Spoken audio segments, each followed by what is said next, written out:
rapide. Donc, continuité à mandat à chef de l'État, le président Kabila.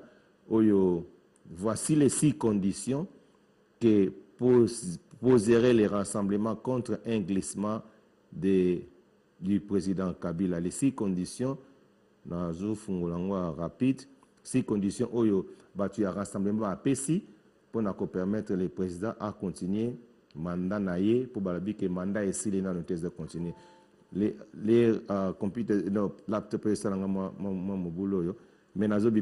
les 6 conditions où rassemblement à PSI pour le président à continuer mandat naïe si ndenge bakosala ba élection en 2018 wana rassemblement bandimi que le président glisse bango babenga glissement biso to benga continuité ya mandat ya chef de l'État parce que biso selon biso mandat est silité ndenge bato balobi que non mikolo mandat est silité président Kabila azala wana ndenge ekomami alors rassemblement pe amoni que non baza suna choité donc bazaka ne loko ya ko accepter parce que Cour suprême ici est décidé que non il faut le président continue donc on attend en rapide le loko yo et outil un rassemblement. Alors, le rassemblement a finalement lâché ni les autres, donc badeko bobengate parce que les a connecté na téléphone. Donc, boutique en attend les locaux rapide parce que c'est nécessaire. Les rassemblements ils ont accepté. Donc, bandeko basu benganga donc so benge okata. Donc, s'il te plaît, boutique en moi temps vraiment s'il te plaît n'attend les locaux parce que tout ça bon ça mboka parce que les gens ne savent pas que les rassemblements à côté là bon peut bandimi déjà que non le président continue. Donc, donc ça me fait du bien tant ou derrière comme qu'on dit ma boye ça la peine bien donc mo senga que non photo ndima tant makambo salami que non au monique au kokasu tous en esprit à faiblesse ndima ka rapport na makambo zala ndenge premier ministre alobi que ceux qui présentent Tshisekedi andimi kaka makambo sur esili nango alors bandeko donc naebi que ba jaloux basé belé donc bazana besoin vraiment d'attendre le côté ben ça ne sert à rien.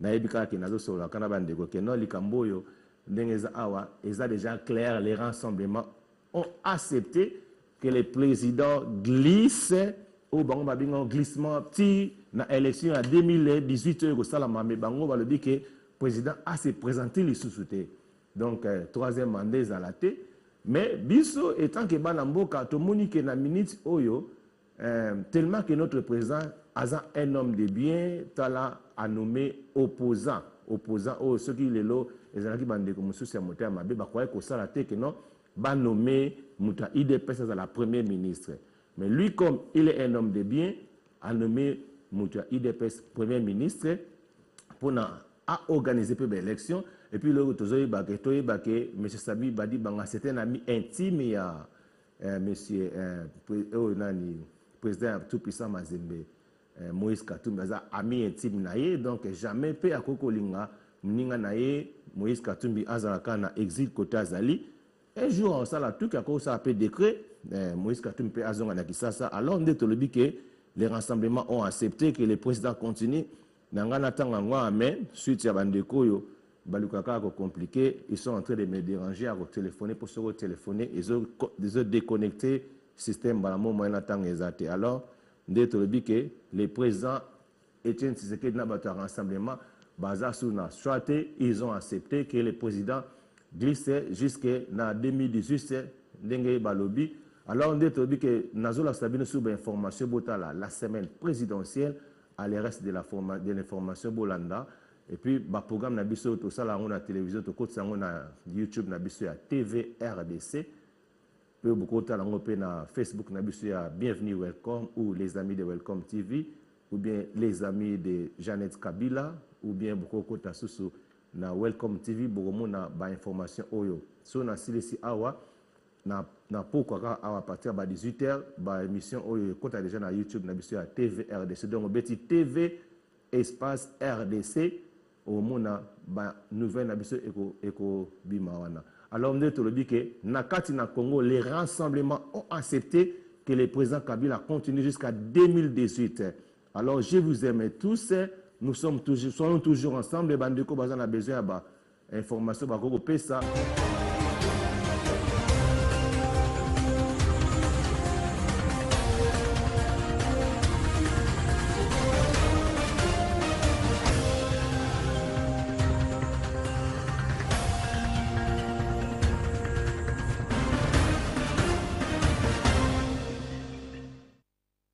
Le président de la République, Joseph Kabila Kabange, s'est entretenu en début de semaine avec le représentant des composantes ayant participé au dialogue politique national inclusif, à savoir la majorité présidentielle, l'opposition politique, la société civile et la conférence épiscopale nationale du Congo.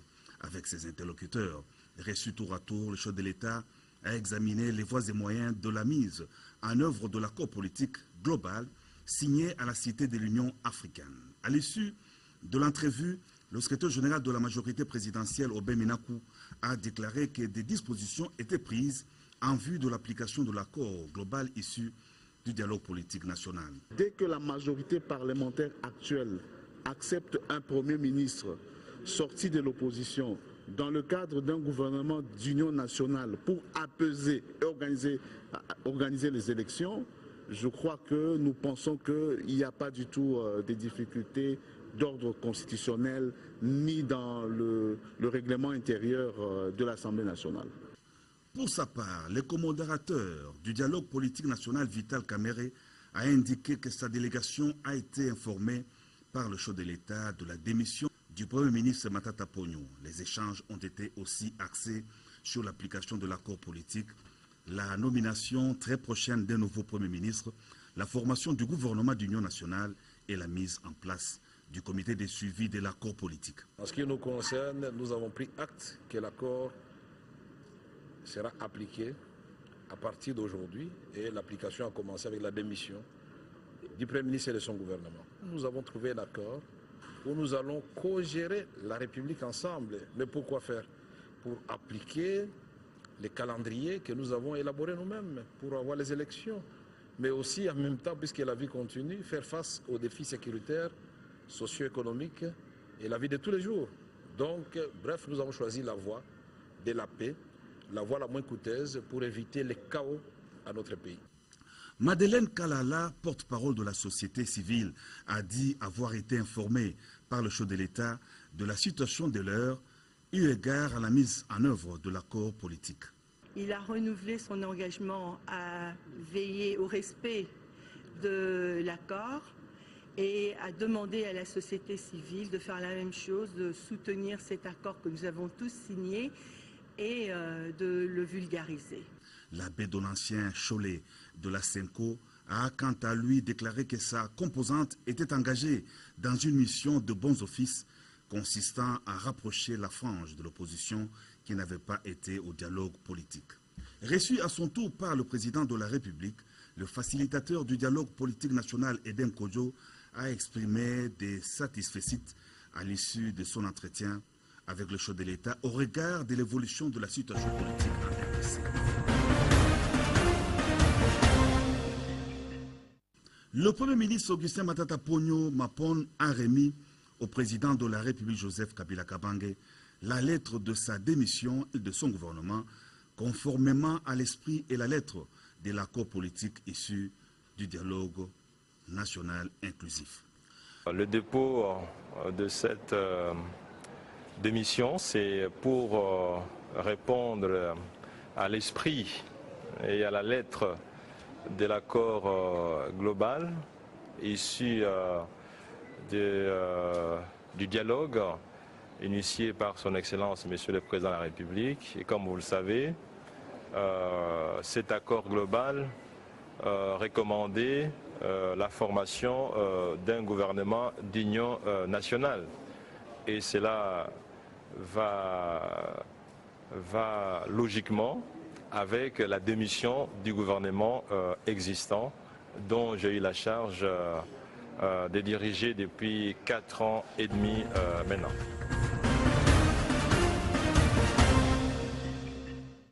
Le rendez-vous annuel a été respecté. Une fois l'an, le président de la République Joseph Kabila Kabange prononce un discours sur l'état de la nation devant les 2 chambres du Parlement réunies en congrès au Palais du Peuple.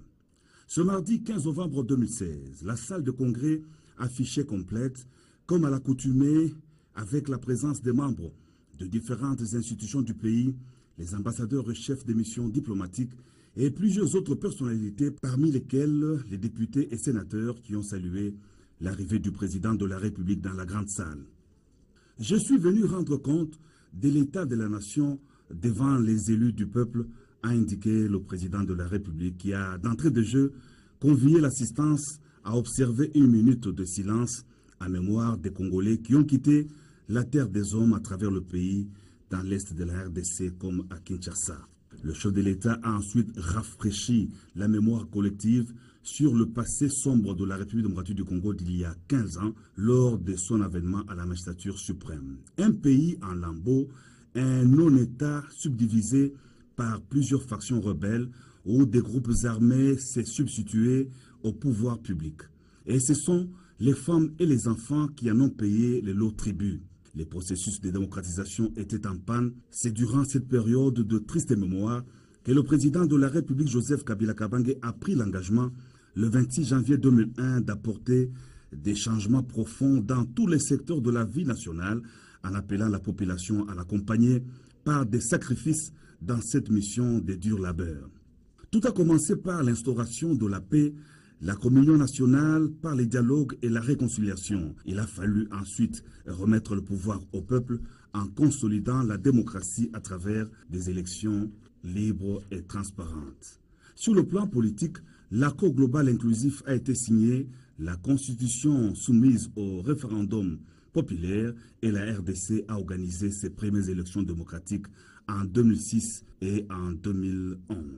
Des efforts considérables ont été menés dans tous les secteurs de la sécurité du territoire national, de l'économie, des infrastructures, du social. En dépit des progrès réalisés, des défis restent à relever. Voilà pourquoi le président de la République en a appelé à la protection et la sauvegarde de l'indépendance de la RDC et de l'intégrité territoriale.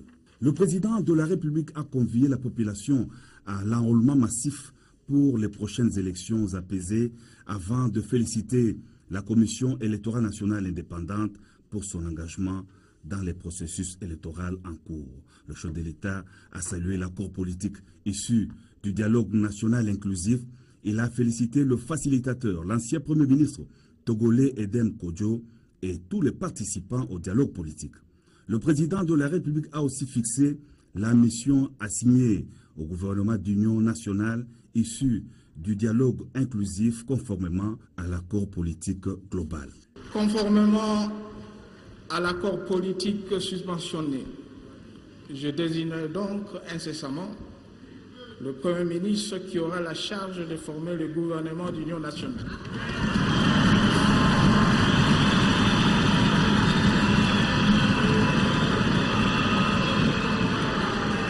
Dont la mission principale sera de conduire le peuple aux élections, tout en préservant les acquis économiques et sociaux de 15 dernières années.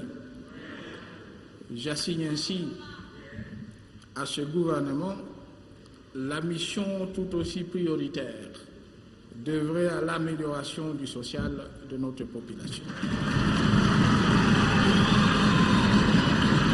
Quant à tous ceux qui semblent se préoccuper à longueur de journée de mon avenir politique, je tiens à dire, tout en les en remerciant, que la République démocratique du Congo est une démocratie constitutionnelle et que toutes les questions pertinentes relatives au sort des institutions et de leurs animateurs sont réglées de manière satisfaisante par la Constitution. N'ayant jamais été violée, la Constitution sera toujours respectée, et ce, dans toutes ses dispositions.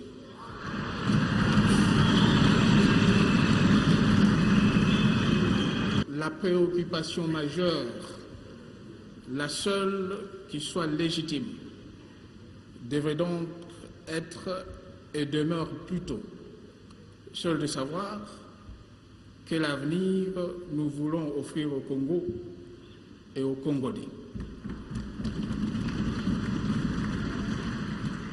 Que Dieu bénisse la République démocratique du Congo. Honorables députés, honorables sénateurs, mesdames et messieurs, je vous remercie.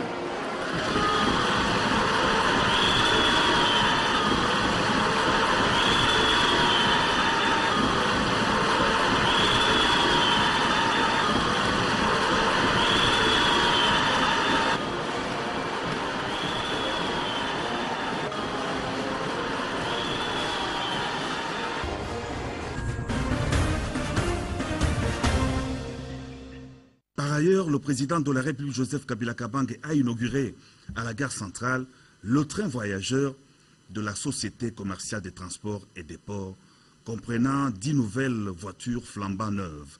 Ce train va desservir la ligne ferroviaire Kinshasa-Matadi. Les voitures peintes aux couleurs nationales acquises sur fonds propres du gouvernement vont à coup sûr contribuer à l'amélioration des conditions de voyage des passagers.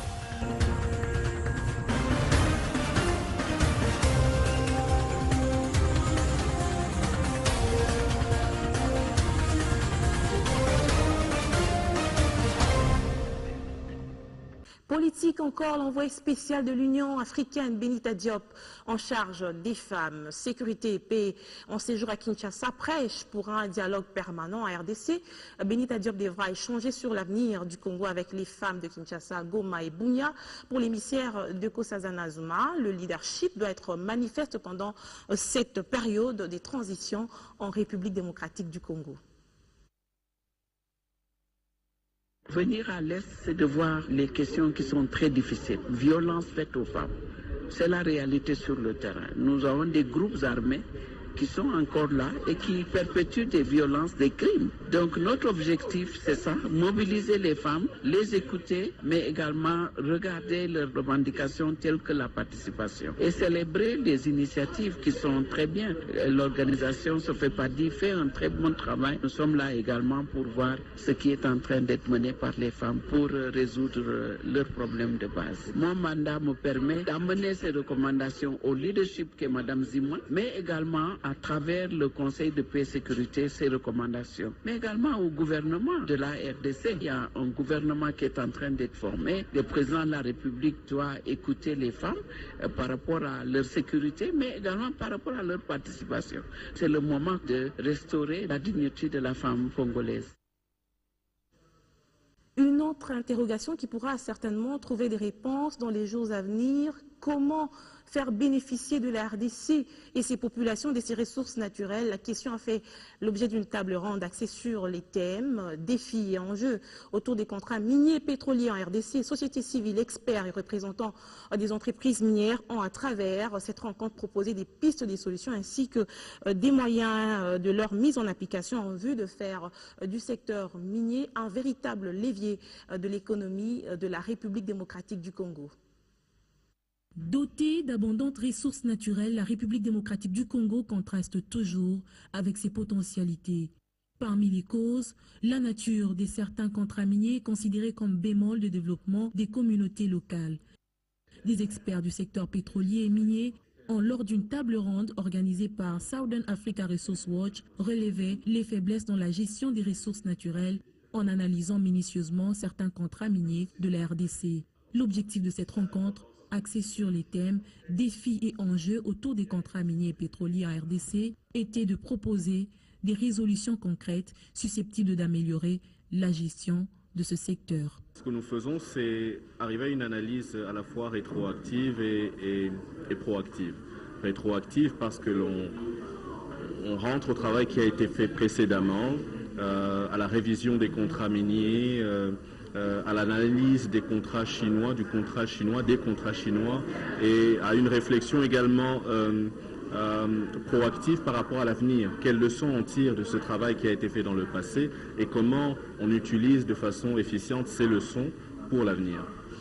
Outre le renforcement des capacités des institutions de l'État, les participants ont proposé comme piste de solution l'amélioration de la gouvernance qui passe aussi par les intérêts de la nation. Il faudrait augmenter la capacité de nos institutions, la capacité humaine, mais je pense que le plus grand problème que nous avons au Congo, c'est l'ingérence politique dans la gestion des contrats miniers.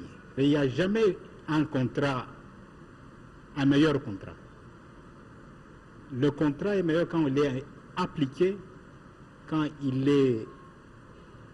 y a un monitoring qui se fait dans le sens de préserver les intérêts de l'État.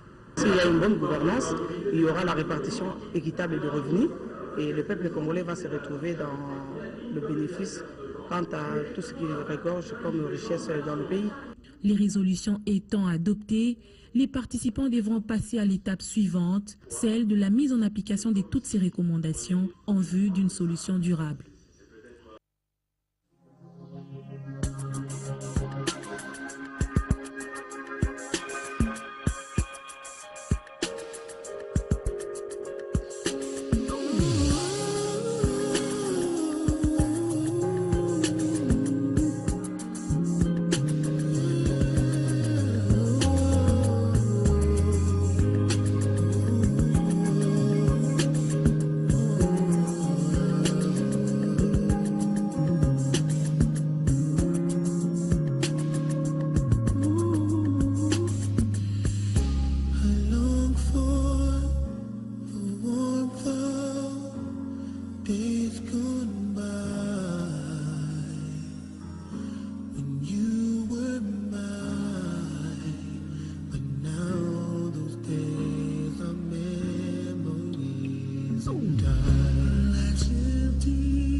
So